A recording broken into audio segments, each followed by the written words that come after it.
Welcome back, everyone. This is Ape vs. Monster. Today we have Fredo. and here Manny, and we're here to review Evil Dead Burn.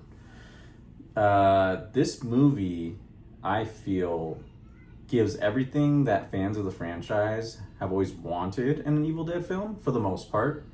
But also, I think just in general, horror fans are going to come away feeling pretty impressed. This film is grotesque. It's wicked. It's creepy. It's a thrill ride in all of the best possible ways. This is horrific. So yeah, let's get into it, right? Yeah, I mean, I'd have to agree. It was pretty gory, right? Yeah. That's some of the best gore I've seen in the movie, I think, Yeah. like special effects wise. I mean, I don't think it's the goriest movie ever made, but I think that it looks great. I mean, it does, and it has a way of making you feel really uncomfortable. At least for me, I felt really uncomfortable throughout a lot of it. I found myself looking away a lot. I tried not to, but yeah. There's scenes where, yes, it's hard to watch what's going on. It's like disgusting in the best possible way. You know? The best possible. Yeah.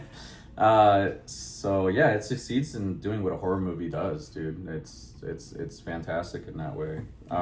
I think in general, it's just like really like you have great cinematography, you have amazing, you have a decent story, you have it just goes on, dude. Like I think it's hard to. There are some negatives, but I think overall it's just a really solid film, right? I think so. Yeah. I liked it a lot. Yeah. I mean, for lack of a better word, I found it pretty artsy. Right. I don't know. It's kind of cool. It's very unique with its shots. The There's a lot of cinematography. the cinematography. Exactly. Like there's a lot of like shots that like make you feel like you're with the characters and what they're going through. Like there's a shot, and we're jumping ahead a little bit, but one of the first deaths you see, this guy gets into a car accident and his car like flips over, and as his car's upside down, the shot's like doing one of these and flipping you upside down to kind of get into the view of the guy in the car accident. You're you know? right. So it's pretty cool, dude. But should we start from the beginning, I guess? Yeah, I mean, we could go beat by beat, try to summarize it, and then review. Yeah. So I mean, the cold opening, right? It starts with as you mentioned, it starts with His Joseph in his grandfather's attic. yeah. So you can talk about that if you'd like, then. Okay, so the movie opens up, and you hear like a tape recording playing, and it's like this like guy with this like cool deep like guttural almost voice, and he's like talking about the Book of the Dead and warning against people to go seek it. Basically, he's saying stay away.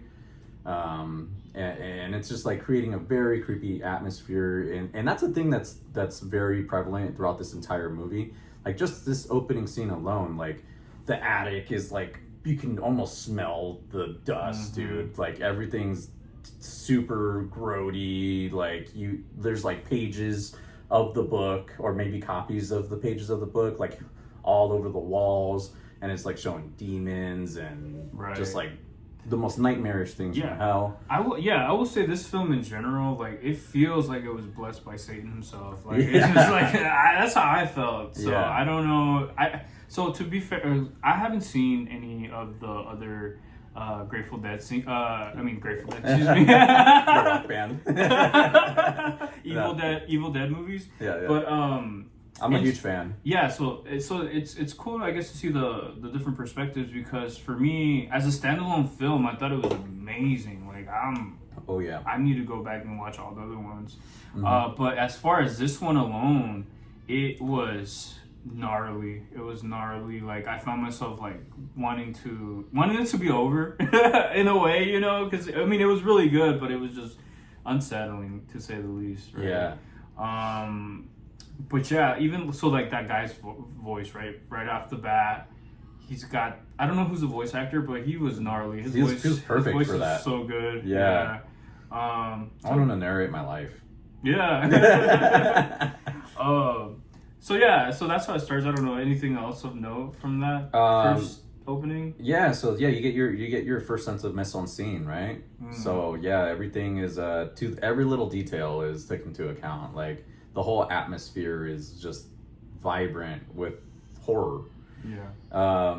And yeah, so you see Jonathan, he's slumped over his like desk. You can see he's like almost obsessing over this. He's like listening to the tape, like looking through the pages, and he's trying to figure out, I'm sure he's looking for the book that his grandfather's talking about, right? You can only assume. He's almost like possessed over the fact that he's so obsessed, you know, with finding this book. It seems like he's very like intently listening. He's very serious as he's listening, you know, as you can see from like shots that show the acting's also another. Every actor did pretty damn fucking good too. There's solid acting. Yeah. And to be honest, like, or to be fair, we don't even know who that guy is yet. So I think that's part of what the film does well, of revealing bits and pieces of what's going on actually. Yeah. So we don't know that's his grandfather until later in the film and whatnot. But yeah, exactly. Yeah, it's a lot of show don't tell, right? Mm-hmm. So yeah, so it's Jonathan, and he ends up dropping his pen or whatever, and it rolls underneath his desk towards the wall, and he looks down to go grab his pen, and he sees that there's like planks that look like have been moved. Yeah. So he goes, removes the planks, and he finds something covered in just layers and layers of fabric or something, right? It looks ancient, like it looks cool. And then as he's saying this, the tape with the guy's cool voice is like, if you were to find the Book of the Dead, do not unseal it. It is sealed. As soon as you open it, like the demons are gonna sense it and they're going to come for it.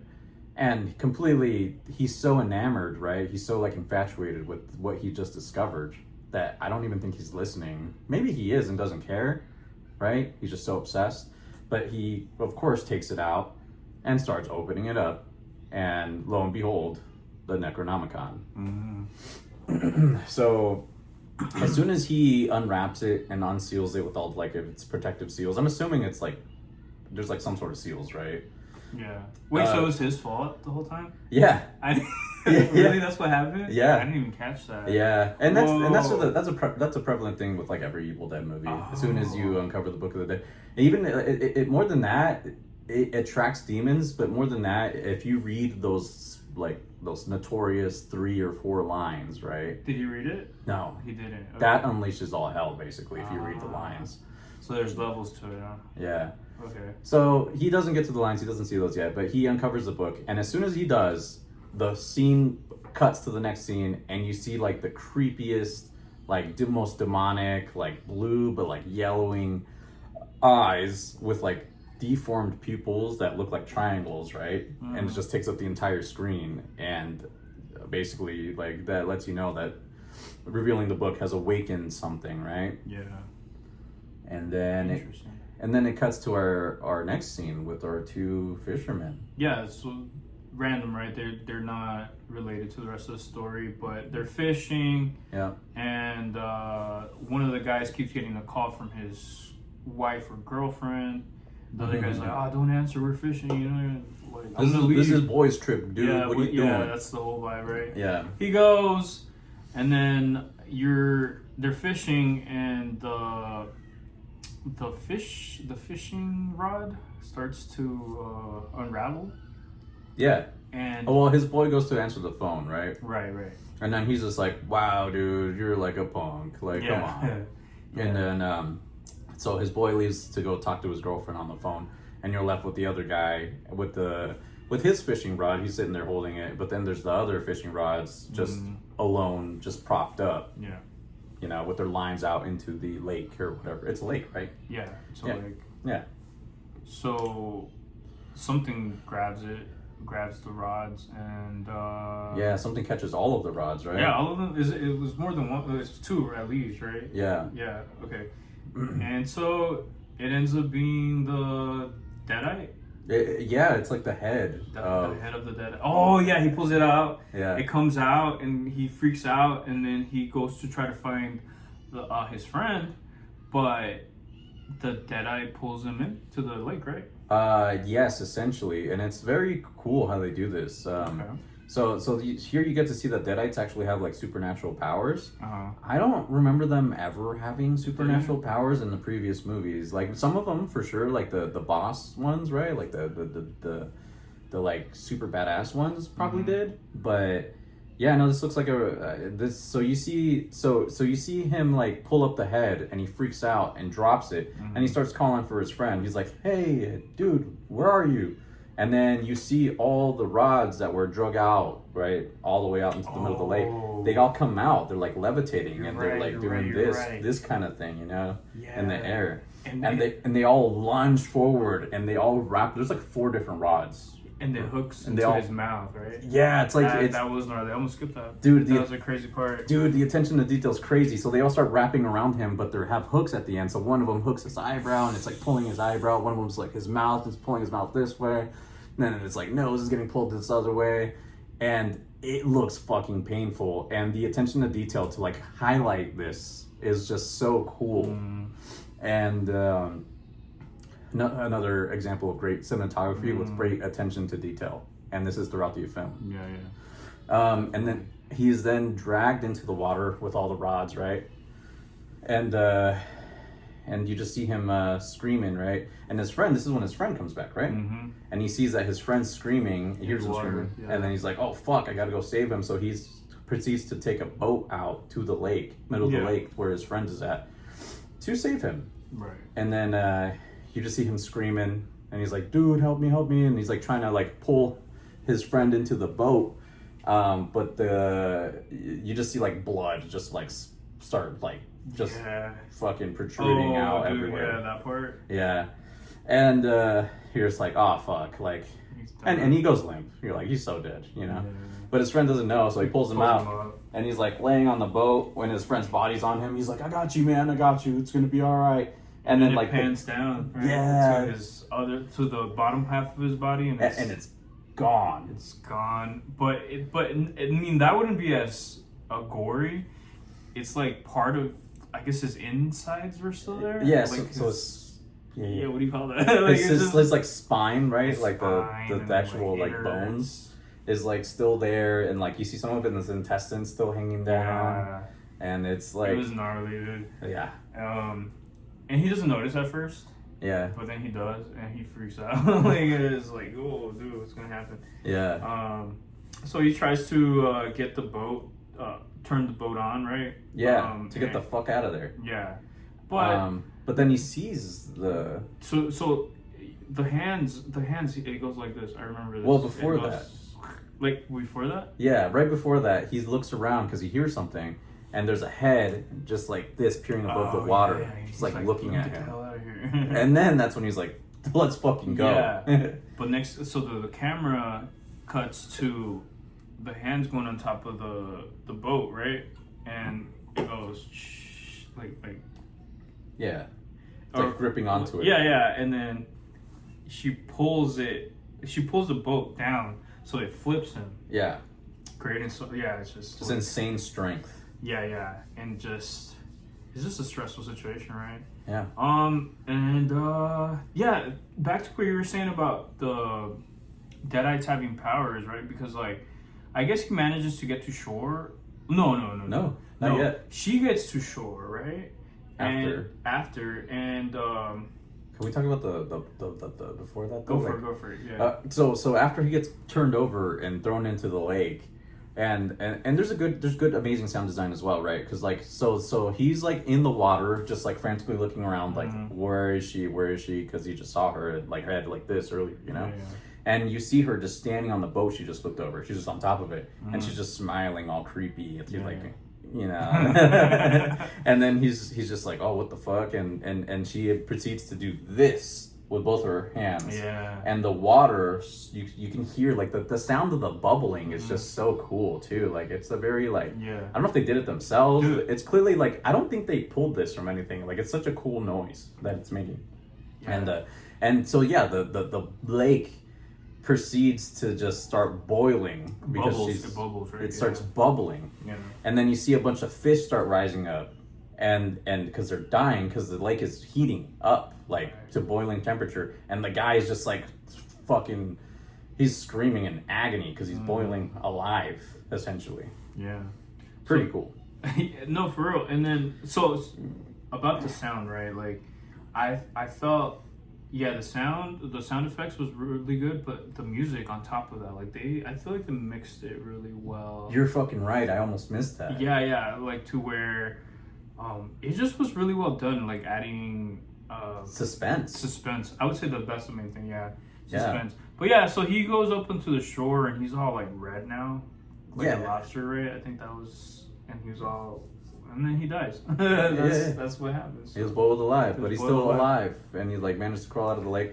I will say about the music in the scene as well. So like as this is all happening, like before like the action kicks off, it's a very like Jaws like soundtrack, like the but it's very like like it feels like something's coming for you. Right. Like it's very like I got Jaws vibes from it. Did you? I did. It's not exactly. It doesn't sound like the da-na, da-na, but like the that same feeling. I think it catches it very well. Right. Of like something coming after you in the water. Yeah, and it's not like a, I don't know what you would call it, but it's not like a super. There's not like a lot of music necessarily, but there is music. There's music, but it's very subtle. Yeah, like, it like blends into the movie to the point where like you might not even. You might not notice it too much. At least I didn't. But you'll feel it. Yeah, when it did stand out, it's really well done. The music was amazing, the score and the sound effects. Sound was great, right? Yeah. Yeah. In general. So yeah, and then she walks over to. Well, go ahead. Oh, sorry. No. So yeah, so going back to the guy, he's boiled alive. And he's on shore, and he's like laying like that, and he proceeds to pass away. He's just been boiled alive. Right. And the deadite then proceeds to come out, and she's walking across, and she steps on his hand, as she's leaving the area, the lake, and his skin just slides off like the most like tender, like most like if it's like brisket, you know, like the meat comes off the bone like nothing. Yeah. And I'm just like, wow, that would be delicious if this wasn't a person. Like, but that's how boiled he was. Well, you know? Yeah, and that's the whole idea, right? Like there was that comparison, implicitly, to like some kind of fish that you like. I thought lobster, right? He was all red. Yeah. Also, like the camera at some point shows like a crawfish. Good foreshadowing. Yeah, the crawfish, right? Yeah. And it's like, cause it's kind of dark. Like that's how you cook these things, right? You boil them alive. Mm-hmm. So, but yeah. So that's what happened, and then after that, she goes into the road, right? And you see, she walks to the road. Yeah, but she's like sort of just standing there, right? Just like on the side of the road, looking at traffic pass, and then you can see time pass by because it proceeds to turn into nighttime, and yeah, that's like, right. That was really well done too. Yeah, I remember that. You're right. So it's like, what is she waiting for? Yeah. And then she gets run over, right? Well, yeah. So you hear a muscle car off in the distance. Yeah. Some sort of sports car coming down the highway, and that's when she proceeds to step out, and it's like, oh, I guess she just really wants to get hit really hard. I don't know, like at this point, right? Because I at this point don't really know what's going on. I don't know. I've never seen any of these films, so I'm like, okay. And this, even as a fan of the franchise, it's still you have no idea what's going on. Well, so then she gets run over, and then it cuts to our protagonists, right? Like they're in the club. It's four main characters. Well, I guess I mean four main characters. Yeah. You got. Do you know their names? Because I don't. So you got Joseph. It's Joseph's birthday. He's the guy from the attic from earlier. Right. And then he has his girlfriend, whose name is it Amy? Shoot, I forget her name. I'm so sorry, guys. Look it up. The main character. And then you have the protagonist. Her name? Alice. Alice. Okay. So you have Alice. And then Will. And then you have Will, which is her husband. Yeah. And also Joseph's older brother. But it's not revealed yet. You just assume they're friends. Yeah. At this point. Which is really well done, right? Yeah. Especially because I didn't realize that that's what he did when he was looking at the book, like releasing these demons. Mm-hmm. But it makes sense.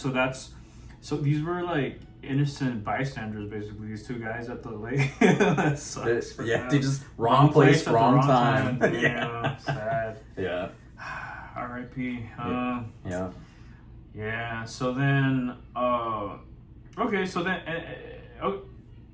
the older brother Will, who we don't know they're related. Again, like we have no idea what's going on. Yeah. Will gives Joseph a pen. Yeah. And he's like, oh, a pen, and then he's like, not just any pen. This pen's $1,000 or whatever, right? Yeah, it's a nice fancy pen. It's a nice fancy pen. And then everyone's sort of like, you give him a pen? Yeah. Oh, and then he goes like, it's so that you will finish your book or whatever. This is like the 5th book that you've started, and you haven't finished any of them. And his girlfriend's like, it's actually his 4th, okay? Like, yeah. And I think he's genuinely just trying to motivate him. That's how I interpreted it too. Same. But also it could be seen like passive aggressively. Like if you really think about it, it's like, oh, so you can finish your book. Well, look at me, I have enough money to buy this expensive ass pen for you. Yeah. Look at me. But yeah. Given kind of like what we know afterward about him, it leans more that way. Not being such a great person, I guess. Yeah. To say the least, right? Yeah. Yeah. So I don't know. Either way. But he gave him this expensive pen, mm-hmm. and then Will's wife, Alice. Yeah. She proceeds to give him a manila folder with pictures of him and his girlfriend, right? Yeah, pictures of Joseph and Joseph's girlfriend. Yeah, and they're all in black and white. Yeah, and very nice. Yeah, and this really upset Will for some reason, which I was like, well, okay. Yeah, Will was like, oh, you got him a gift? You didn't tell me about it. Yeah. Yeah. And which then, is weird. Yeah, right. And so then I guess she tried to give the other guy a hug, Joseph. Yeah. The birthday boy. And they almost kiss on accident. They almost kiss on accident. And like this combination of situations seemed to really upset Will. Yeah. And he just he thinks he's doing it on purpose, basically. And then he did say that. And then Alice went outside to smoke a cigarette, which apparently he doesn't like. He doesn't want her to smoke a cigarette because he wants to have kids. Yeah.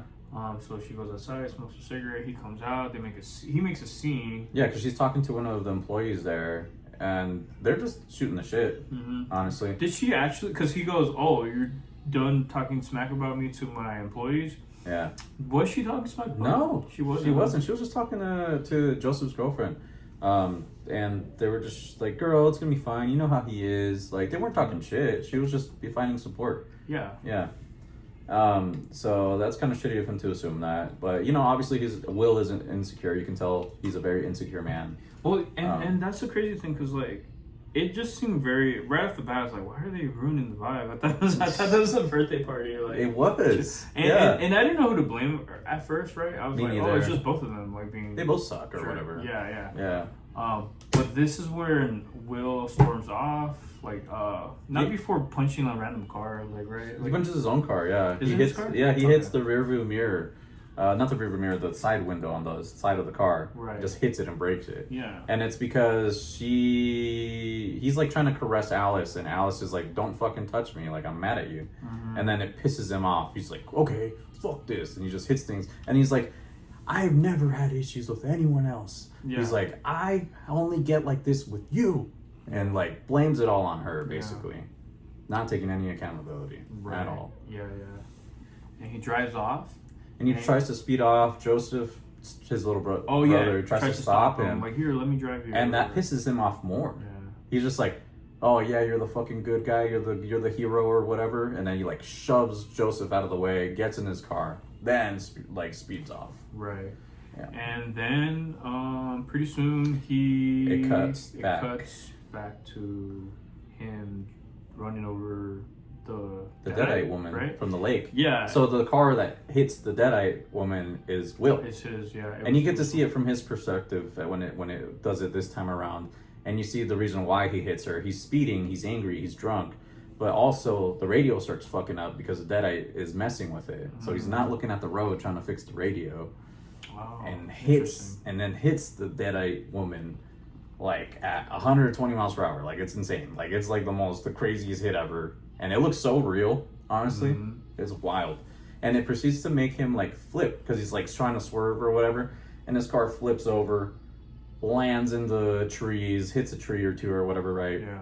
You mentioned the cinematography here. It was really crazy, right? Yeah. It's just an example of the creativity. I don't know if you could call it creativity. It was just interesting, right? It was. It could have just been very straightforward. And just zoom in on him, but no, it's like, oh, let's put us in Will's shoes and completely flip the world upside down. Very cool. Right. And so while he's upside down, he sees that the woman is like caught in between his mangled, right? In between his car or something like that. Like and she's like breathing. He proceeds to hear her. He's like, oh, I'm gonna call 911. And he drops the phone. He's like, oh shit. And then he tries to grab it, but in the meantime, the girl pulls a exorcist, right? And like she's like bending her neck back, even though it's already broken, you know.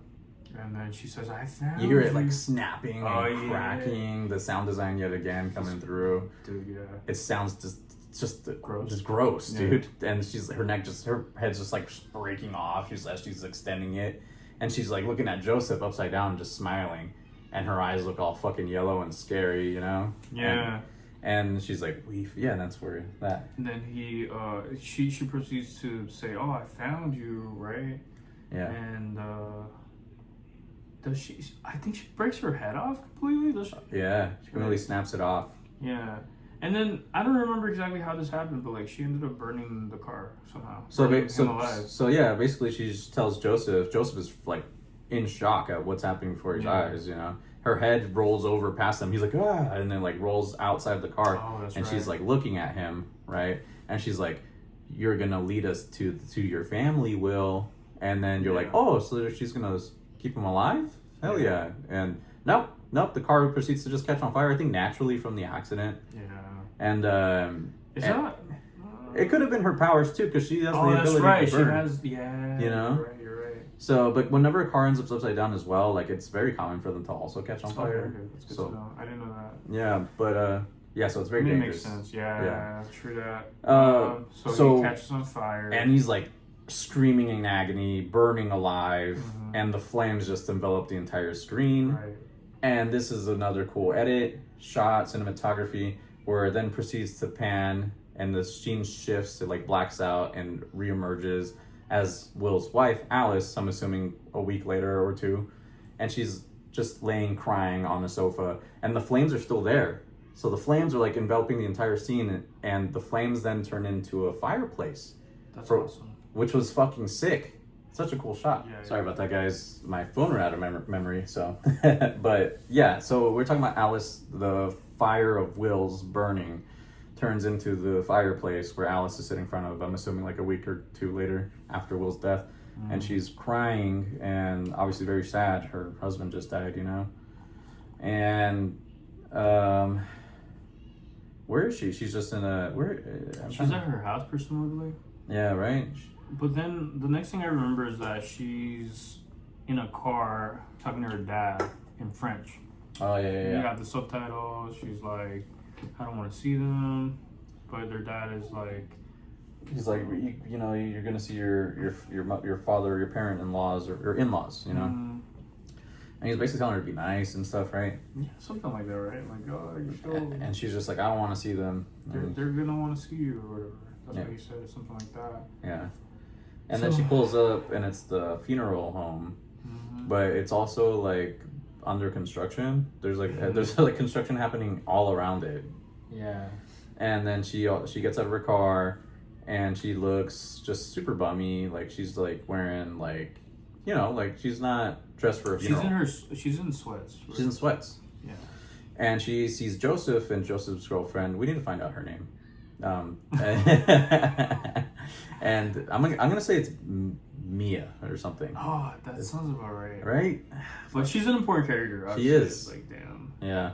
And then and so she runs into them, but she sees them there. They're already at the funeral home outside park. And they're like, all right, let's do this. And she sees Will's mom, and Will's mom gives her a hug, and she's like, you know, like comforting her or whatever. Right. Yeah. And then you see Will's dad. He's not introduced, but you can only assume who he is. And he's just like walking outside, and because she sees the dog, the family dog, or Alice sees the dog, and she's like, "Oh my God, I haven't seen this dog in forever." And she goes and tries to pet it, and then the dad calls the dog away, like as he's trying to pet it. He whistles. Yeah. That's how he calls. That's how he communicated with the dog, or calls it at least. Yeah. Which I suck. Yeah, he whistles at it. And that goes back to the opening scene at the nightclub, because Will whistles at her when she's like not listening to him. No way. So I think that's why she hates it, because it's like, dude, you're treating me like a dog. That's insane. He's calling her a bitch. Yeah. That's insane. That's crazy. I didn't catch I that. just now got that. Yeah, that's deep. Yeah. Another thing that happens right before that is that the mom tells her, "Oh, we must be the same size," and she makes her wear heels. For the funeral, which hurt her feet apparently. Yeah, they're too small. Yeah. But she's making her look more presentable, you know. At least heels, you know. Right. Yeah. Yeah. But it's more for them. Yeah, I don't know what's going on with all that. It's very strange. I mean, I think she didn't. I mean, they clearly don't like her. They clearly don't like her. They're like, oh, the dad calls the dog away as soon as she tries to pet their dog, you know. Yeah.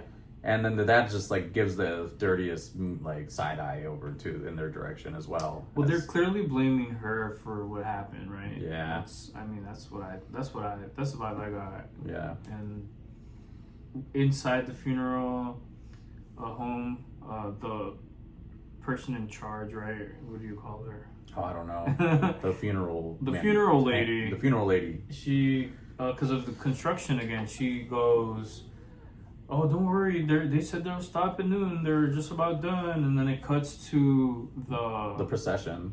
The service, right? Yeah. And she's like the preacher, you would call it, like the person in front, like leading the whole thing. The service. And it's just loud as you hear banging. You hear machines operating still. It's very awkward. Very uncomfortable. They definitely did not stop construction. Yeah. Uh-huh. That was an interesting choice. Like I thought that was. Why did they choose to do that? Like they wanted it to be comical, like the film. Yeah. The director chose it. I don't know. Did you enjoy that? I mean, it was funny, right? I thought it was funny, but you're right. What is the choice behind it? I think it goes to show you that like funerals are more just for the family, right? Nobody cares. Like it's just another day for everyone else. Nobody really cares. The monotony of it. Yeah. So yeah, it is funny though. So yeah, you hear construction happening and all that stuff, and obviously the family's sad, and then everyone proceeds to go up to the podium to give their speeches and whatnot. Only the mom. Oh, you're right. The mom's the only one that goes up. She goes up. She talks about like, oh, my son went to France because he really loved the French cuisine. Came back with a French girlfriend. Yeah. Kind of like a jab. Yeah, a little bit, right? Yeah. Like he loved French so much, he even came back with the French girlfriend. Yeah. You know, that's what she says it like that almost.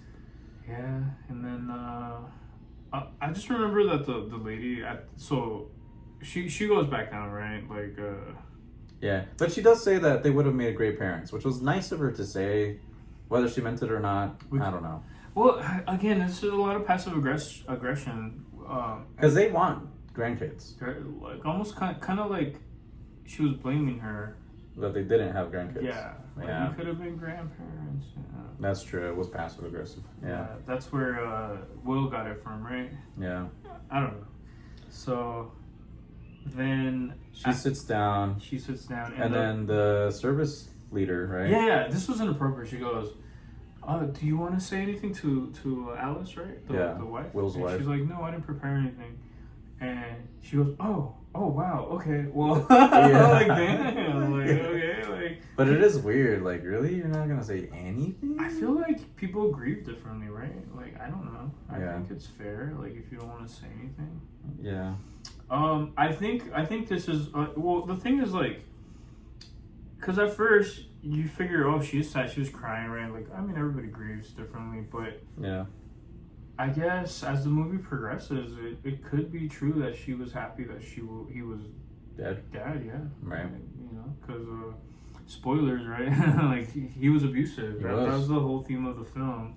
Yeah, and then after that, they're like the service leader is like, all right, well, we prepared a nice little video and music from Alice and Will's wedding, and it's like a French song, and it's their wedding song, Right. and it's very beautiful. I actually don't know. I'm not familiar with the song. No, but Alice is French too, and then the director's French. Did you know that? Yes. Yeah, so it all made sense after I found out he was French. I'm like, okay. The French know their mise en scenes, dude. The mise en scenes. Yeah. But and so there, that's when it gets really emotional for everyone. It proceeds to have like a montage of, it's not a montage, but it's like cutting to everybody just crying, and even Alice starts crying because she's remembering her wedding, you know. Yeah. And then as it's a very beautiful scene. It's like a send off, you know. And then it cuts to like the assistant just trying to move Will's casket with his body in it, like off the stage, and he's struggling. So he's just like, ugh. And it's like just banging up against everything, and he's like shaking it. And then he's just like, sorry. And and it really kills the mood. And it's hilarious. It's like cool comedic relief, you know? Yeah. It's just, it was an awkward, very awkward service, right? With the sound and then that, Yeah. So then this guy is in the room where you cremate people. Mm-hmm. And I didn't realize they cremate the whole coffin. I thought that was weird. Right. I don't think that's how it works, but okay. Yeah. Right. He's about to push in the full coffin. But he's also like treating it also like, for him it's just like another day. Oh yeah, he was listening to music. He's jamming out. He's like fucking vibing. There's and a dancing. needle drop, right? He's in the movie. Like, yeah. It was cool. It was a cool scene, I thought. Yeah, he's listening to rap. Yeah. I mean, again, it's like you gotta. It's just that's just a day for him, you know. That's just his job. Yeah. Yeah. So then he hears a knock on the door, and it ends up being the dad who implores him, "Let me see my son," or whatever. He's like, "Oh, he's like, I can't do that. You're gonna get me in trouble." Yeah. And he's like, "My son just died. You can't spare me a little extra time." Right. And the guy's like, "All right, but just don't tell anyone, because they're gonna yell at me, man, and I'm gonna get in trouble." So he leaves. And then he lets Will's dad, come in. And this is where he finally shows emotion, because he's kind of just been like it's just a straight face the entire time. You can tell he's angry, if anything, right? Right. But yeah, he's it's just Will's body and Will's dad by themselves right in the cremation room. Still in the same funeral home area, same where the service was done, but it's like in a separate room, right? Yeah. And you just hear it. And I knew it was. You kind of knew it was the coffin. Yeah. But he goes and looks outside, and there's nobody there, and then he hears it again while he's at the door. And it's coming from the coffin. Yeah, clearly because he was at the door now. Yeah. And he freaks out like, oh, it's Will. You know, he opens the coffin. And he like breaks it open like desperately. Yeah. Because he's like, oh my God, Will, like he's alive. Like I'm gonna get him out of there. And you just see like a burnt toast hand just like grab his hand, his arm, burns him, and burns him, and then I guess he gets really hurt, and then the guy comes back. This guy's a funny guy, right? He's the comedic relief. He's like, what the fuck? And then I guess he gets killed, but I don't fully remember how that happened. But like, I guess it doesn't show it. It happens off screen, but yeah, basically like Will comes out of the coffin and he's like a skeletal, burnt version of himself. Yeah. And the guy's like the worker comes in. He's like, holy shit, and you proceed to just hear someone getting torn apart. And you see like body parts flying towards Will's dad, who's just like sitting there after his arm got burned, and just like on the floor, like in shock. So like body parts are just like plopping all over the place, you know? Yeah, and then it cuts to him in the car, just honking at his wife. Like, let's go. Up. Yeah. Yeah. And I thought... he doesn't tell anyone. Yeah. And I thought that was a plot hole, because it's like, hey, nobody's going to question this dead guy. Yeah. But I guess there was only 2 employees. The other person probably went home. Yeah. There's only 2 people working there. And I think the rest of the movie takes place in that same day. So, I mean... It makes sense. It does. It makes sense. Yeah. Yeah, so next thing and then...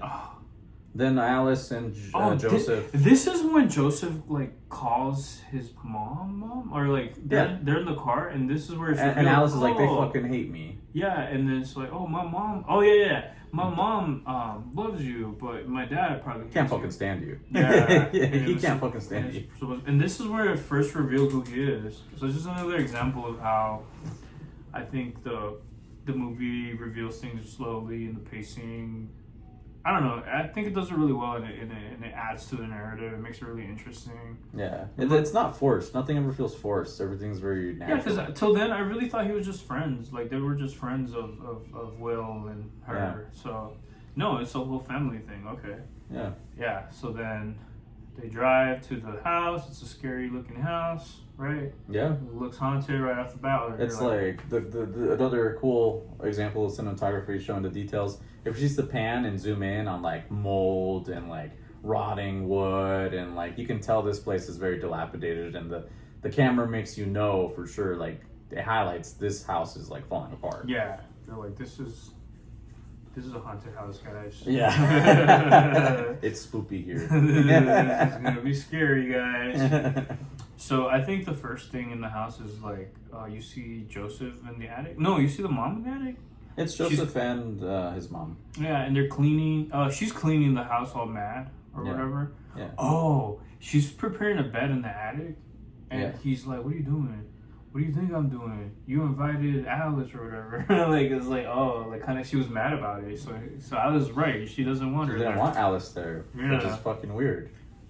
I mean, yeah, right. Yeah, because that's... It gives you insight. Again, a lot of like show don't tell. Yeah. It's like showing you, oh, this is a dysfunctional...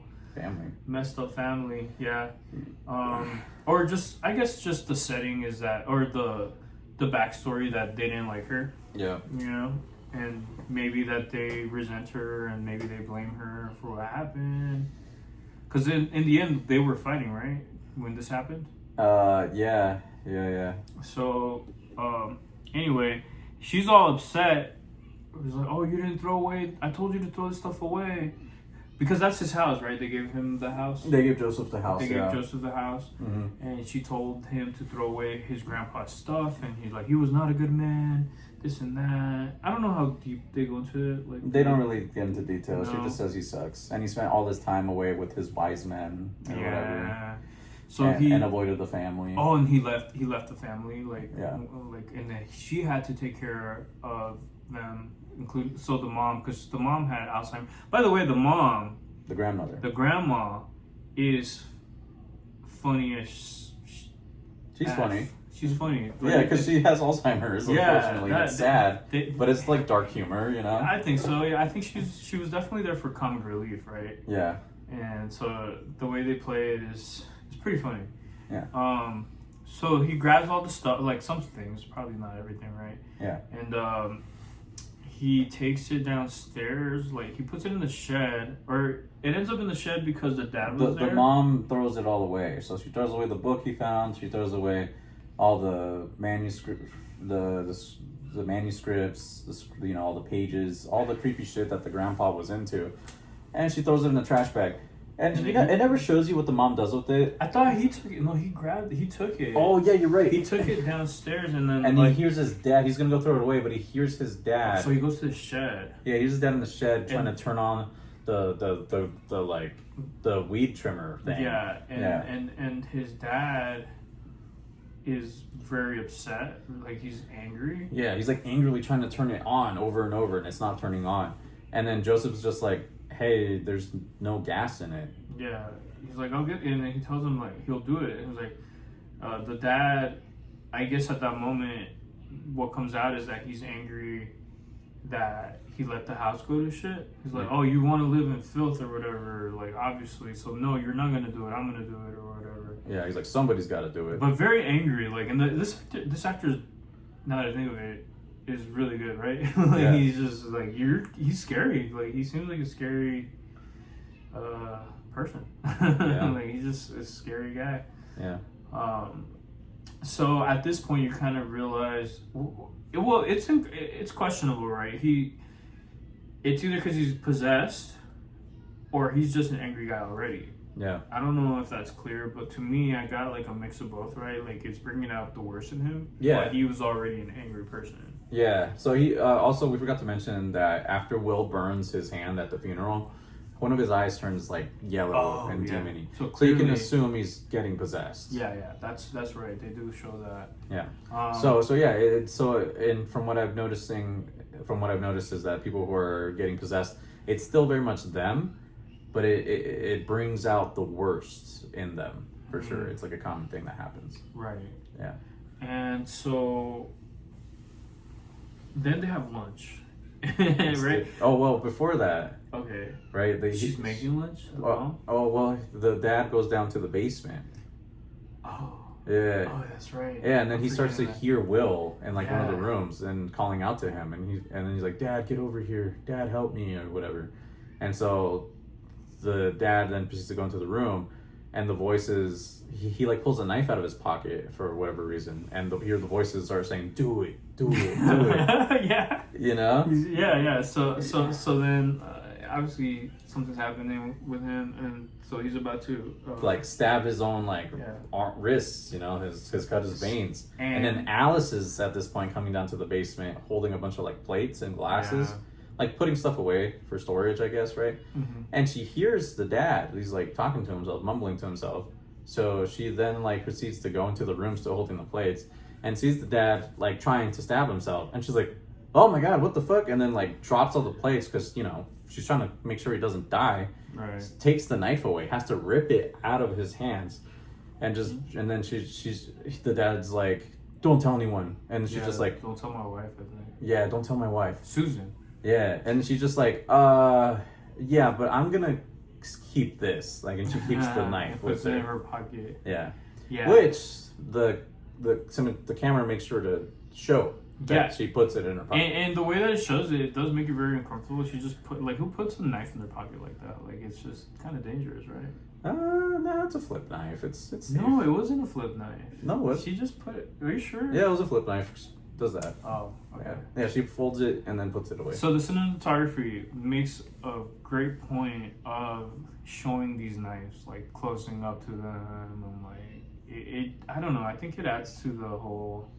Well, it makes you know that they're gonna use it later. Tense. Yeah, 100%. Yeah. That's what that shot was, basically. Okay, so then after that, they have lunch, right? Mm-hmm. So the mom. Yeah. Before they have lunch, the mom is cutting. So there's themes of knives in this movie, right? She's cutting like vegetables, and it closes up to it. Mm-hmm. There's close-ups of it. She's cutting vegetables, probably meat. I don't remember exactly, but Yeah. And then they're at the dinner table, the lunch table, the dinner table, but they're having lunch. And I would say this is the coolest sequence in the whole film. Like, I love this sequence. It was so cool. Yeah. And the reason is because they're at the table. You have the dad who's clearly going crazy or getting possessed. He's a deadite. So the tension is there. He's holding onto a knife. It closes up to them. And this whole scene, do you remember? Like, it was like close up to this guy's face, close up to her face, close up to this person's face, close up to the old lady's face, close up to everybody's face is just close-ups, close-ups, close-ups. Yeah. Close up to the knife. Close up to this guy getting angry. Yeah. Close up to the dog. Like, there's just like these crazy close-ups. Yeah. And in the meantime, during this whole chaotic sequence, when people are speaking to each other, over each other and whatnot, they're talking about like shop. They're talking about like family business. So like the son just died. The mom's like, oh, what are you gonna do with the business? You gotta run it. Like, you should keep it open. And then she's like, well, I was thinking about going back home to my dad or back to France. Yeah. And it's just meantime. In the meantime, you're seeing people's reaction and close-ups to everybody's face, close-ups to you really see what everyone's feeling. Yeah, and then at some point, like, they take away the knife, like, from the dad, and then he grabs a corkscrew, right? Yeah, the corkscrew. There's a corkscrew. Yeah. So basically, like, the dad keeps fidgeting with the fucking knife. Yeah. And Alice, like, it cuts to Alice, and you see her looking like, and then like it cuts to somebody else saying something else. And then in doing so, you could see Alice, like, just in the background, she like reaches and takes the knife away or whatever. And then, like, and it's just like proceeds to build. Right. Like, there's this tension building up. So everyone's just slowly but surely. Yeah, maybe not so slowly, but it's building. Everyone's anger is building. Everyone's uncomfortableness is building. The mom is proceeding to get less passive aggressive and more just straight freaking aggressive. Yeah. Yeah.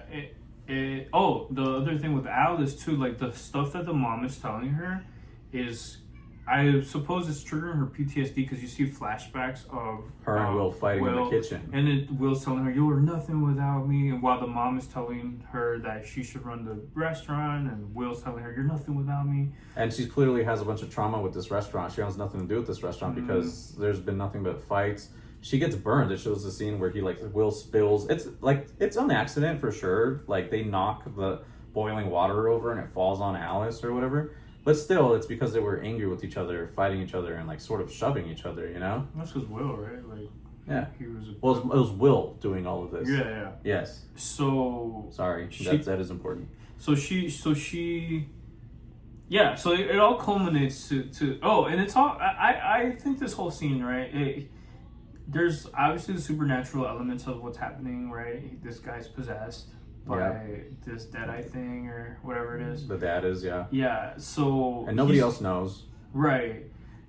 But at the same time, I think it's just it's an allegory for like a normal like dinner conversation where like the dad is just abusive and like shitty, and then the mom is also just like... I think a result of that, maybe. I mean, you can't really blame him necessarily, but I just think it's a dysfunctional or just like a normal family situation. Dysfunctional family. Dysfunctional, but without the supernatural elements, they're just like fighting, right? And I just think it's so well done, and it all culminates to Alice kind of like squeezing her drink that she had in her hand. It's when she has enough, right? Yeah. Like she's having PTSD flashbacks. From the mom. And just smashes her plastic cup and the wine spills all over her. And the dad grabs a fork, right? Yeah. And he stabbing the shit out of the dog that's right next to him. Just in the neck. Just insane. I thought it was in his face. Like, it might have been his face, but it was over and over and over. Aggressive, gruesome, like everyone's like, what the heck? Yeah. And I think this is the beginning of would you say this is the beginning of the second act? I guess it doesn't matter, but like I think this is where like the action really starts. Yes. And after this everything goes to shit. Yeah, and I think the dad gets hurt, right?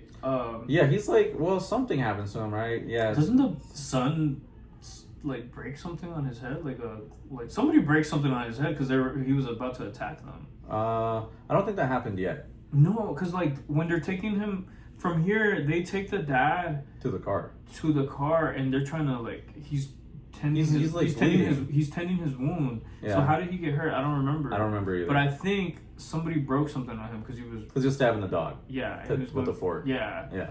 And then they're in the car. What a payoff for that whole tense scene. Dude, it was so good. That was crazy. Amazing. If you like, tension. Yeah. This is where it was probably the best form of tension in the movie right there. If you agree, write it in the comments below. Honestly, yeah. Like, what was your favorite part of the movie? Yeah, but so then they're in the car, and it still carries on, right? Like they're in the car, you're like, this guy's crazy. Like dramatic irony, right? The dramatic irony being like nobody sees what's going on with Alice. People don't know what she's feeling necessarily, but we kind of see it in her flashbacks, and then. The dad, we know he's going crazy.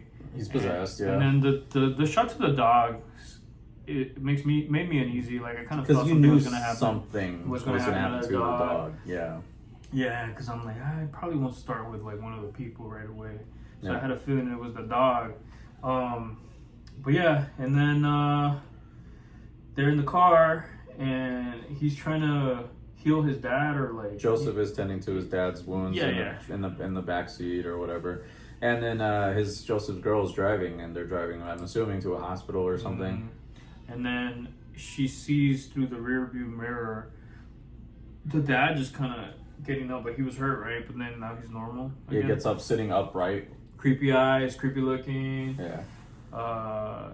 She's like, Joseph, look at your dad, or whatever, right? Something like that. Yeah. And he sees him, and then I think he proceeds to attack the girl, his girlfriend. The dad attacks the girlfriend. Yeah. Oh, just in the most gruesome ways, right? Like he has like a fork or something sharp, like a knife or something. Yeah. And he's like basically stabbing at her face. Yeah, dude. And Will's like, what the fuck? Or sorry, and Joseph's like, what the fuck? What's going on? Well, Dad, what are you doing? And then no matter what, Joseph can't seem to pull his dad off of his girlfriend. And she's also driving, so the car's freaking swerving as this is happening. It's fucking chaos. They crashed at some point because of this, right? Yeah, I think they just have to stop somewhere. They have to stop and basically Joseph, has a gun in his compartment. It was shown earlier, and then he pulls it out and basically points it at his dad, like, please stop, because he's like strangling. The father is strangling, like, the girlfriend with the girlfriend's seatbelt. like, do it, shoot him, like, and then we as the audience are like, what the hell are you doing? Shoot him, like, what are you, he's going crazy. Yeah. And he's shaking, he's hesitating. It's his dad, you know. The dad like comes in. Yeah, the dad gets in closer. He's like, do it, you know. and Will, and Joe's like, you're calling him Will. Joseph just can't go through with it, and so he proceeds to like leave through the sunroof and just run off. Basically, right? Like, dude, the most wimpy thing that you could have, because he was killing his, like, he grabs the headrest. Oh, dude, and it's like stabby, right? Like, it's sharp at the end. Yeah, and you're like, and they are sharp at the end, by the way. They are. Yeah, well, they used to be. They got rid of it. I mean, yeah, seems like a good reason. And he stabs it through her neck right here. Goes all the way through, and that's like the killing blow, right basically. here, like that or something. Yeah, one of it goes through her cheek, and the other one's like through her neck, and that's the killing blow for her. It's sad, right? Like, yeah. It's like, damn. Yeah, and Joseph is watching from the roof of the car, looking in, and he's just like, it pans to him, and he's just like horrified that his girl just got killed by his dad. And he proceeds to run off like a total bitch. Doesn't do anything about it. Well, at that point, she's dead anyways. But before that, like, he should have done something. He should have saved her, dude. But he ran away. He's a weenie face. That was like the whole he goes thing. to Weenie Hut Juniors, dude. That was crazy. That pissed me off. Yeah. But then he runs home. Before he gets there, though, the mom and the daughter like buried the dog. Oh, the mom and Alice. Yeah. Yeah, buried. The mom and the daughter-in-law, I guess. Daughter-in-law. Yeah. They go back inside, and like, I don't remember exactly what happens, but this is where Alice finds the book, right? She finds the book. Yeah. She in the shed. Yeah. And so she starts to read it, and in the trash bag. Yeah, and it mentions something. The book, she reads in the book. Oh, like I told him. If you find this dagger. Yeah, it mentions the dagger. It also mentions like I told him not to read the incantation, but they didn't believe me or something like that. Yeah. Referring to I'm not sure who. You're right. And then so she starts to read the incantation. There's like 4 words, right? Wait, before that though, it is important. It talks about a dagger, and this dagger is basically what the wise men created. Mm-hmm. So the wise men is the secret order that their grandfather was a part of, and he basically abandoned the family to be a part of this order. But it's then revealed that he didn't abandon the family. Like, this is where they tell you. Mm-hmm. He left to protect the family because he knew that the demons would come after his wife, their grandmother, and kill them for the book. So he secluded himself, buried the book, and sealed it with like incantations or whatever, right? Sealed it away, and then created a weapon that instantly kills. It takes the demon soul out of the body that it has possessed. So that's a very important thing. Like, it mentions the dagger, and the dagger is very important. Yeah, and then. So then she proceeds to read each word, right? And you see meanwhile, while she's reading these words, you see the camera with the perspective of the dog. You can tell it's a dog because it's like, it sounds like a dog, right? And it's like low to the ground, the camera is, and it's rushing. Yeah, very classic Evil Dead shot, by the way. Okay, yeah, and so it's running toward her. She reads the first word, and then it shows the shot again of the dog, presumably going toward her. She reads the second word, again the shot of the dog. She reads the third word, again the shot of the dog. Getting closer. And then she sees the last word, and she's like, fuck this. And then just tosses the book aside. That was so funny. Like, it was. And it's like finally we have someone smart enough not to read the fucking blood-written words, right? Yeah. Like, finally someone doesn't unleash all hell on earth. Yeah, and so I didn't know all of that. I didn't know what was going to happen exactly. Yeah. Because I was assuming that that's why the dog was headed toward her, because she was reading that. Yeah, and it was. And it still came to her, so I was like, oh, that wasn't exactly what happened then. Yeah. It just was trying to kill her. Because it attacked her. She said "fuck that," and then the dog attacked her. Yeah, because if she had read if you read the full thing, it opens up. It opens up hell. Yeah. Yeah. But so then that's what happens with all the other movies. Yeah. So it's interesting they subverted that. Yeah. Yeah. That's cool. It was a different. It's like finally we have someone smart enough not to read the fucking pages, right? Yeah. And then the dog is attracted to the book still, so that's why the dog's coming after her. Okay. And then she throws the book aside, but the dog jumps through the window anyways and proceeds to start attacking her. And I don't know how she fights it off. Like, does she just push it off or whatever? I don't remember. Maybe she stabbed it or something. Maybe something like that. Yeah, but she proceeds to get away from. She got away from it and then runs inside and the tells house. the mom like, was she able to tell? Did she tell her about the dog? Yeah. I think she did. She started to. Yeah. And then the son Joseph shows up and he's all like, freaked out. Yeah. He shuts the door behind them too, and everyone's like, "What's wrong with you?" Yeah. And then he just like, Dad killed Mia. Or does he even say that? He does. Oh, really? Yeah. Okay. Yeah. So then you hear a knock on the door. You're like, oh, come on, don't open the door. And this is like, don't open the door. And they open it, and it's his girlfriend. Yeah. And then it's like, wait, and then he's like, wait, I just saw you die. What the fuck? Right.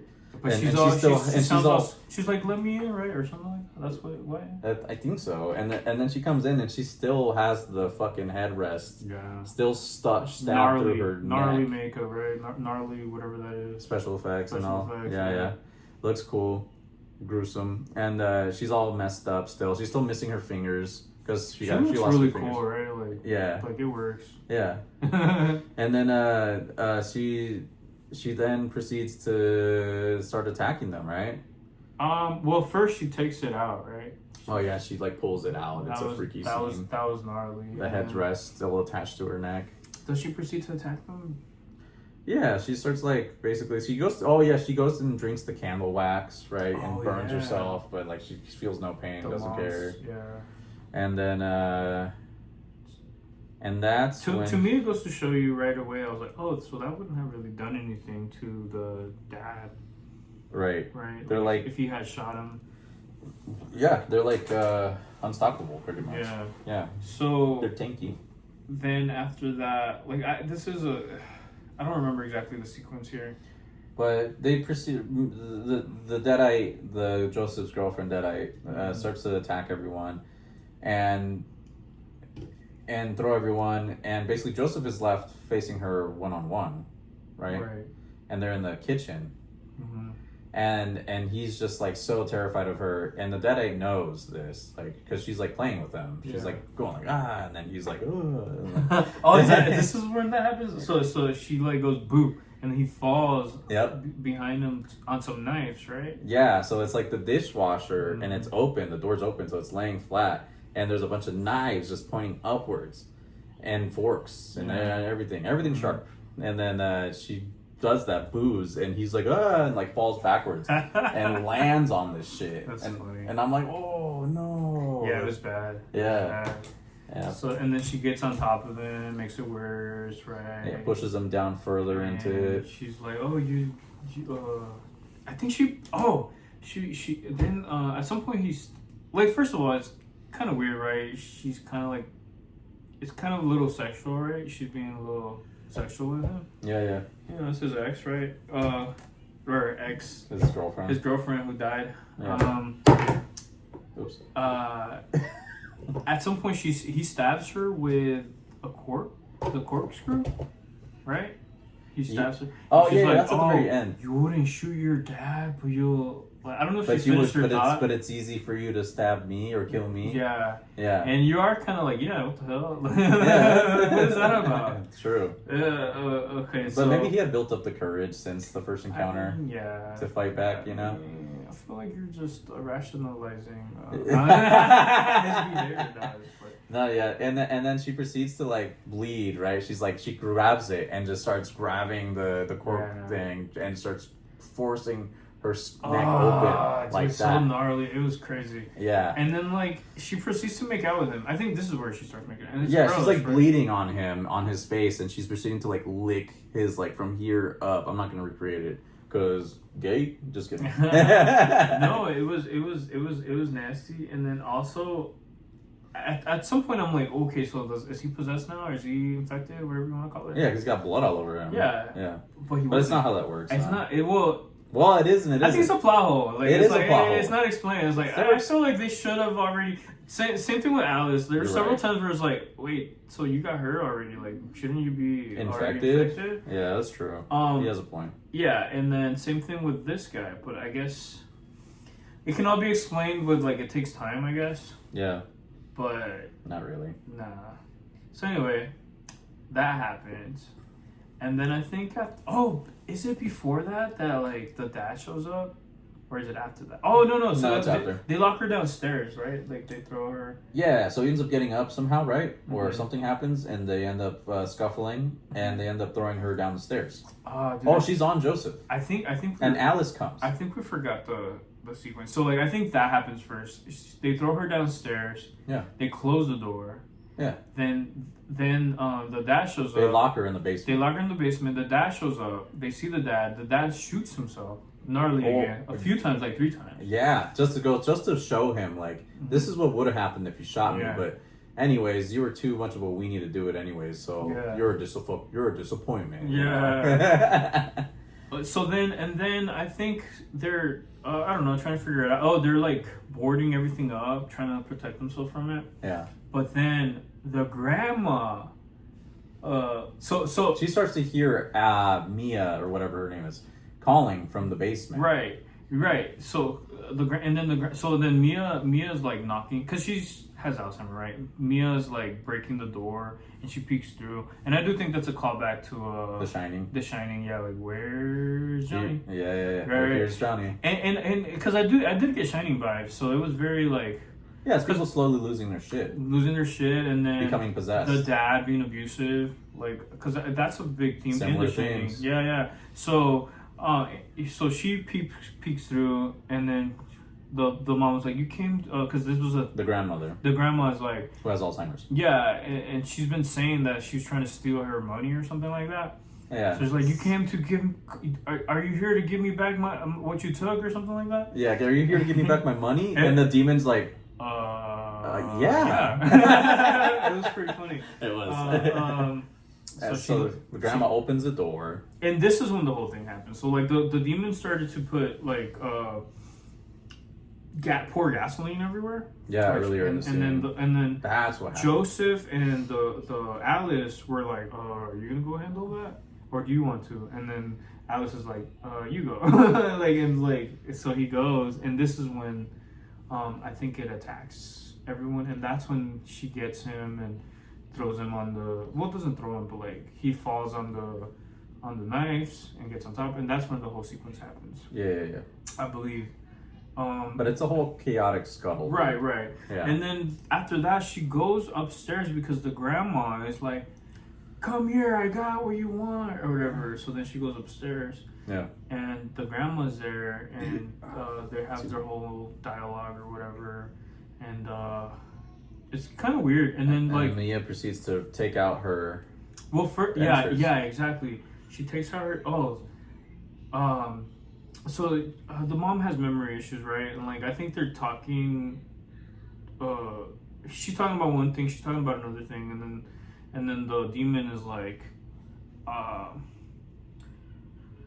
she mentions it, right? And then she takes out her dentures, right? She like gross, like she just like licks it. She like puts it in her mouth like, and like swishes it around. Makes out with it. It was weird. And then the demon's basically like the Mia demon, right? Joseph's girlfriend. She's talking to the grandma and she's like, "Oh my God, you're so broken in here." Right, that's what it was. And she's like, "This will fix you up," and proceeds to take out her dentures, put it in her mouth, her own mouth, Mia's mouth, and starts swishing it around. Takes it out and puts it back in the grandma's mouth. Therefore, I'm assuming infecting her. Yeah. You know? And then she lifts her dress up. Very inappropriate, right? And then she's like, "Where's your leg? Where's your leg?" And then Alice, the grandma looks to the right, and then the camera cuts to Alice with the leg, and they she hit hits. her. So it was a setup. Yeah. She hits her, and then the son. Well, she falls downstairs, and then the son, I think, shows up at that point and like just beats her face in all the way. Like, he comes gruesome, in like he must have hit her like 10, 15 times at least.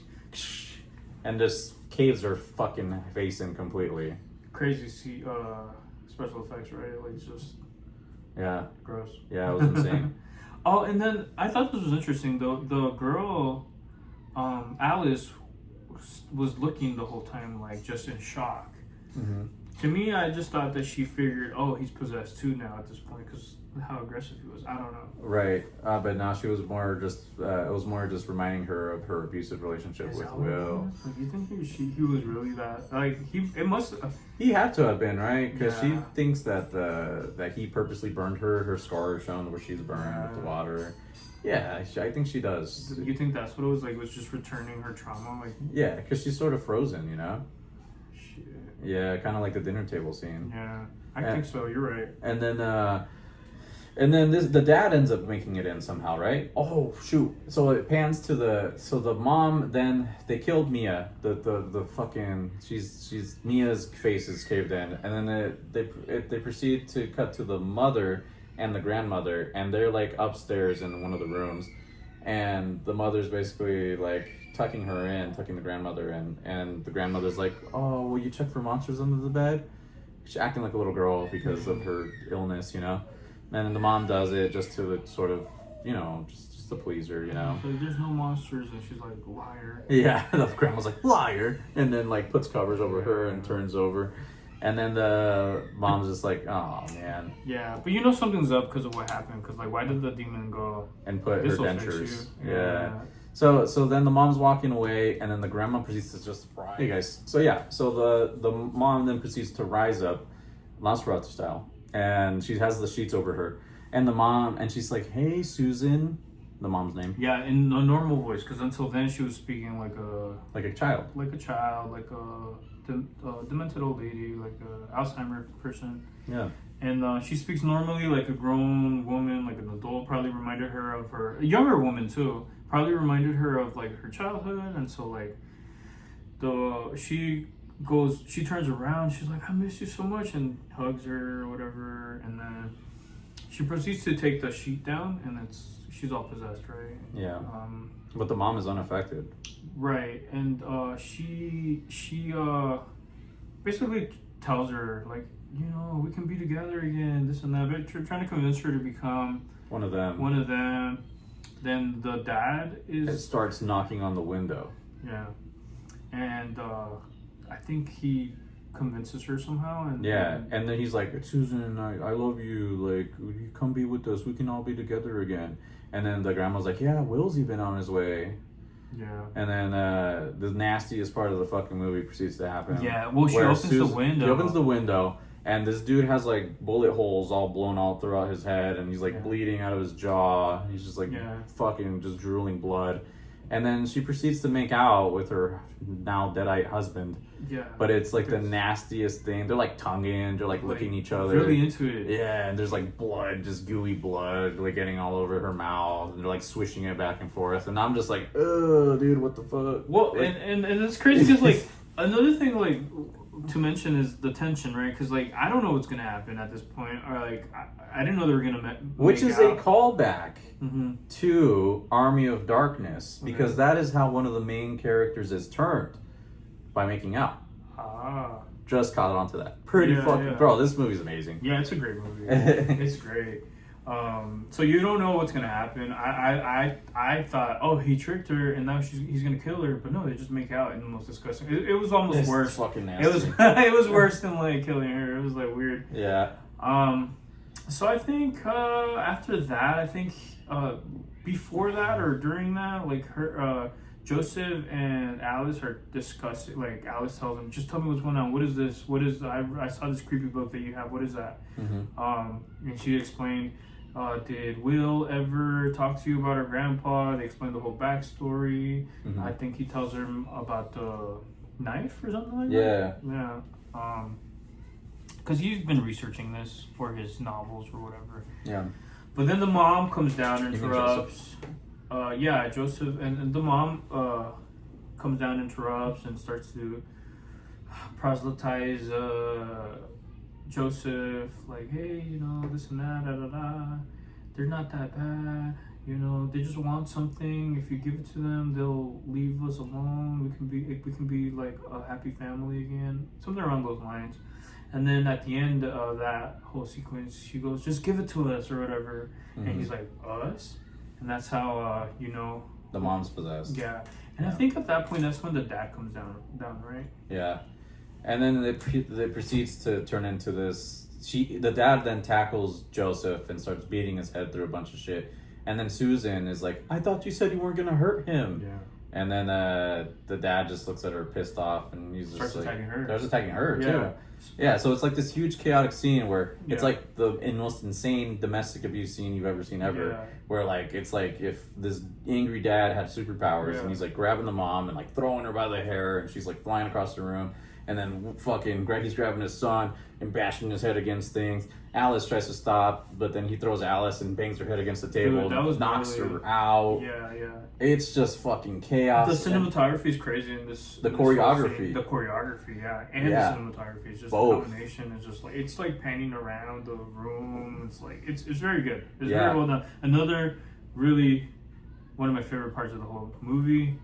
But then, to me, it's like very clear, like, oh, this is just an allegory for like this is about domestic abuse, like the whole film. Yep, and how it's passed down generationally. I think so. Yeah, I would say so, because the dad is like that, and it's not revealed that the dad was like that, like in his normal state. But I don't think it matters. Right? The only normal one was probably Joseph, and then because of all this trauma that's now happening to him, he's then now abusive himself, right? Like he's now violent. He had to be to survive, which is a metaphor to people who are in toxic, abusive, like families. Mm-hmm. They themselves become aggressive and angry. I could see that. To cope. You have to fight back. You have to fight back. Yeah, it's cool. Fucking well done. Yeah. Honestly. Yeah. Holy shit. So yeah, it's so in a way it's kind of comical. Like not really, but a little bit, right? Like it's just over the top, the whole thing. Like it's just. So she's trying to run away, and in the background, it's just the dad beating up like the mom and the dad and the son, and going back and forth. She hides under the stairs, that room that's under the stairs. Mm-hmm. The basement. Yeah, and then the dad kind of bashes Joseph's head through the door. And Joseph opens his eyes, he's headed through the door. And he's like, "You gotta find it before them," referring to the dagger. And then I think that calms down. I don't know what ends up happening with the dad. She ends up sneaking. So sorry, the Joseph and the dad end up fighting. They continue to fight, but they get taken like outside or something like that. They disappeared somewhere. And then Alice sneaks upstairs, and then she runs into the mom and the grandmother. Right. And the grandmother basically pins her down and grabs a pen, and one of the fucking most... I think it's the pen, the $1,000 pen. I think it is, you're right. And grabs this pen, and basically proceeds to start shoving it deeper into Alice's ear. And it's like, that was definitely like one of the most... That was crazy. It was hard to watch, having a pen being shoved in someone's ear canal and just... and the sound effects were crazy too, because like you could hear like... It slowly stretching and ripping the skin. That, and then it would... I guess the idea is that that's what it would sound like if your eardrum got... Oh ruptured. Yeah, you start to hear like Alice is hearing. Mm-hmm. That's true. Really great. Wow. She's pushing, because Alice had that weed whacker thing. Yeah, it's like laying there. Yeah. So then the grandmother's pushing Alice's head slowly into closer to the blade. And tells her daughter, the mom, Susan, to turn it on. She's like, "Sorry." So I'm sorry, Alice. So it's interesting because it's like, oh, I thought she was possessed already. So it goes to show that it takes time, I guess. Yeah. But Alice grabs the knife that she took from the dad originally to stab the grandma. Yep. And knocks her off. Grabs the thing. Grabs the weed whacker thing. Yeah. And then grabs Susan, the mom, the Will and Joseph's mom, and drags her into the bathroom. Right. Well, this is when this is when the dad and the son fall through the roof. So I guess they were fighting through on the roof somehow. Yeah. And so Alice is about to leave, but decides to save Susan because she's gonna. That's probably the attic actually that they fall through. Yeah, that makes sense. Because Joseph probably went to go find a dagger or something. Yeah, and then because there's a hole in the attic later on. Well, she made that hole. I thought. Yeah. Oh, she broke it. Yeah. Oh, okay. She used the thing. My bad. The weed whacker. Oh, you're right. You're right. So then they go to the bathroom and they have like the whole scene in the bathroom. The scene in the bathroom was pretty well done, I think. Yeah. It is. Yeah, I found it really interesting. And then she's in the bathroom and she ties the mom up because she's crazy, right? Yeah. Like she's going crazy or whatever you call it. She's a deadite.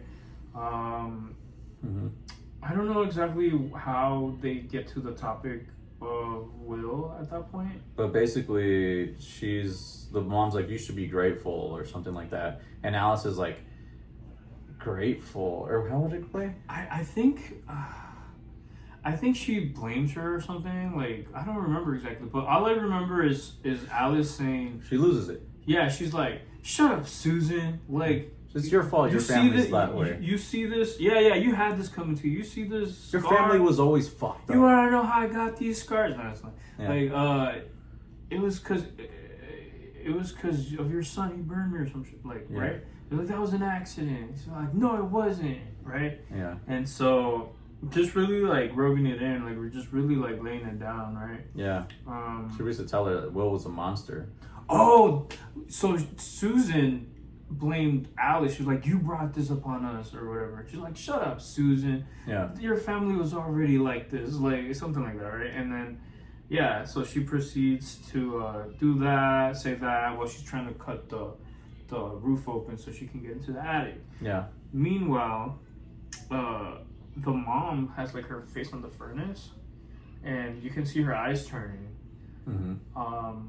And she's just kind of like talking to herself or whatever, and I think she tells her that the son is on his way or whatever. Yeah. And she escapes, I guess, at some point, or like starts beating the crap out of Alice again. Alice takes a crazy beating. Like she would have died like 20 times. Yeah. Yeah, but I feel really bad for her the whole time. Like, damn, like it's gruesome. I think she does make it upstairs. I think the son. No, she kills Alice, right? Like, I mean, Susan, doesn't she? Like, does she use the... Oh, yeah. She, like, cuts her head off. Yeah, she, like, cuts it in half or something. Yeah. And then she goes upstairs. Into the attic. Starts looking through the rummaging through everything for, like, the dagger. Yeah. And then Joseph then comes up, and he's turned at this point. He's full deadite, and he's just like, you're never gonna find the dagger. And then she stabs him with a few different ones, right? There's a bunch of daggers everywhere, and some of them look cool, some of them look just like normal knives. So the first one she uses, he's like and it makes it seem like it worked, and he's like, wrong one. He's just messing with it. He just keeps trying a different one. He's like, you're never gonna find it. And then she grabs one and it's like the most basic looking one. It's the most rinky dink fucking little. It even looks like maybe a fucking screwdriver or something. Yeah. And she stabs it through him, and that's the one. And and you see his eyes turn back into human eyes, and then he dies. He dies. He falls down. Yeah. And then you see this. Somebody's about to go into the stairs. I think. Does the mom come back up? Or was she dead? I don't remember. Yeah, the mom does come back up. Yeah, and then she gets stabbed. So she didn't kill her. And then she goes out through the roof. And she's being chased by the mom and the dad at this point. Yeah. And then she drops the knife. Oh, because she almost falls off the roof. I'm just like, this is a typical horror movie moment. Tense. What the fuck? Tense. It was tense. Yeah. So she somehow ends up... Well, she uses the weed whacker to kind of like fight them off. Yeah, I think she kills the mom at that point somehow. Yep. Oh, that's when she goes down the chimney. That was crazy. Oh yeah. She goes down the chimney. The deadites follow her. And then she points it up. She points it up, huh? I think we're gonna run out of memory soon. Yeah, she points it up. The blood runs down. And just gnarly stuff. Yep. And then she proceeds to find a way to light, because the whole area had been covered in gasoline by the deadite earlier. So she finds a way to light it on fire, right? And the house proceeds to start burning down with the deadites and everything in it. Right. And then she then leaves out the front door, is looking back. She's like relieved it's over, you know. But then you see like an outline of like the skinny little corpse crawl out the front door or walk out the front door, and lo and behold, we finally see Will as a Deadite. Yeah. And he looks cool. He's like a charred, burned body. He like almost burned to like a crisp, pretty much. I didn't care for the animation on that. You didn't like him that much? Did you like it? I liked it. You did? Okay. I thought it fit for his car accident. You know, that's pretty much what you would look like after that. I guess you're right. But I guess you're right where like they could have just gone creative and made like a really cool design, like a Freddy Krueger or something, you know? What I did like was the whole red in the background and whatnot. Yeah, the scene was cool. Like she was running through the woods. That was and everything's insane. red. Yeah, she starts to run away. It's like, and then you see it's like she's in hell or something, right? Like, and it's like, and that's the climax of the film, right? Like that's the ending. Like we're getting to the end, so I just thought it was fitting. It was really well done.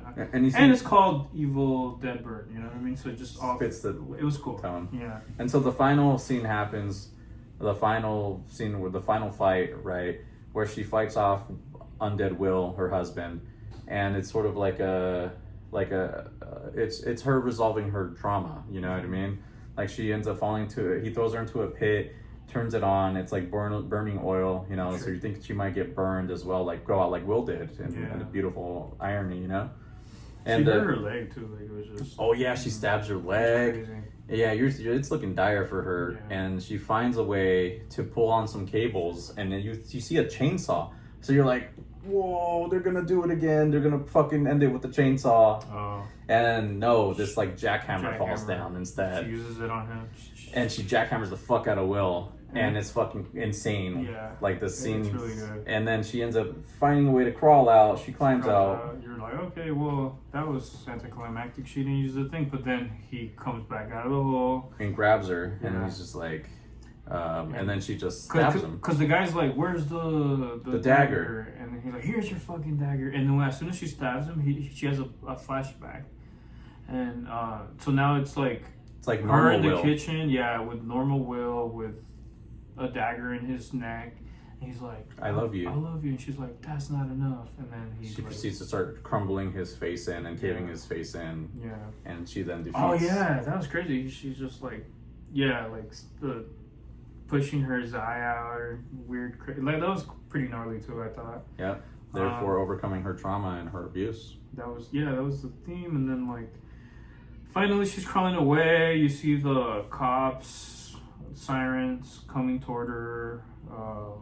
And they're just basically like, who did this to you? And she just says, my husband. And it's technically not wrong, you know? Yeah. So the movie ends like that. And so what would you rate it, dude? Dude, it was really good. I would say fucking great. Yeah, I don't know, man. I don't know. What would you rate it? For me, definitely a solid 9 out of 10. The only reason I don't give it a 10 out of 10 is due to pacing. Like, the pacing isn't terrible, but there were moments of the movie where I was like, all right, this is dragging on a little bit. Like, this could have ended sooner. But it ends up paying off with the final scene. The final scene is so worth it. You know what I mean? So, but there are some slow areas to the film, in my opinion. I would say the pacing was great. Like, well... I also didn't think it was very scary at all for a horror film. A horror film doesn't have to be scary, though. It can just be grotesque and creepy in different ways, which this film was. So I don't really want to knock it for being scary. I was terrified. Okay, there you go. There you go. I couldn't wait for it to be over because I was just like so... I mean, I loved it, but also I was like... Oh, so anxious. This is stressing me out. Yeah. I don't know. I liked it a lot. Like, certain scenes were just crazy to me, like the fight scene with the dad at the end. The lunch scene was incredible. There were some amazing scenes, dude. Very memorable. Especially the pacing on that scene. I just thought it was just so like, wow, like I don't know. You just gotta be like some kind of like. You have to be an experienced film director with a very direct vision for your work. Yeah, dude, because it was so... This dude did fucking great. Yeah, the way he communicated, like, just the anxiety of that situation, the chaos, it was awesome. It was masterfully done. It was awesome. I think. So, and then the way that... So, again, going back to, I think what the film does well is the dramatic irony or, like... like, so as we were describing the film, because we already know it, maybe it misses some of the tension. Like, for example, with the grandma, right? Like, oh, you're looking under the bed, but meanwhile, you know that she's about to be possessed. So, like, at any minute, she's gonna turn and like attack the lady, right? Attack Susan. You think so? Yeah. So that sort of tension throughout the whole film is to me was well done. Yeah, it was stressful and whatnot. So I don't know. I'd say this is a really good film, man. I don't know, like a 9, I guess. You go to 9? I would say so. Why wouldn't you give it a 10? That's a great question. Why wouldn't I give it a 10? What didn't I like about the film? Yeah.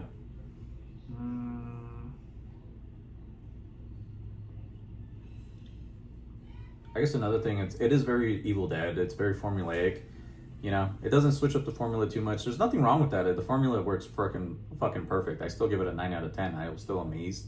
But it is very formulaically like an Evil Dead movie. You have your final girl or final dude. You know, you have the final showdown scene. All of it's and I loved it. Fucking amazing. You know. I guess the way that the mom turned so suddenly, like, I guess it can make sense, but it's not. It's never explained how people are infected, right? There are some like plot holes. Stuff like that. There are things like that throughout like the film. that. Yeah. Nobody mentions anything about. Well, I guess because it all happened in the same day, right? Yeah. No, that's it not is. true. It's all the same day. Well, okay, but like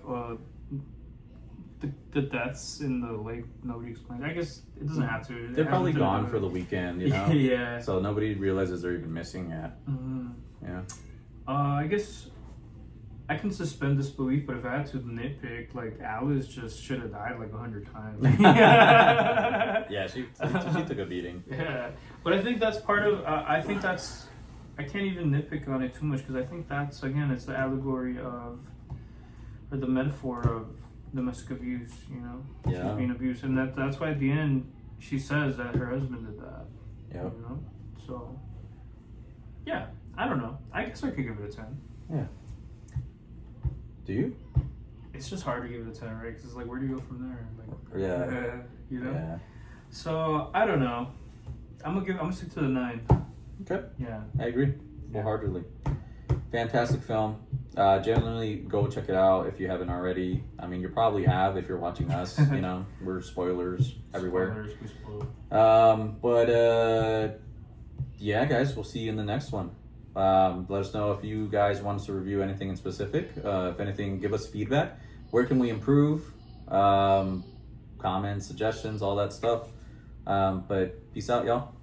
Peace. Till the next one.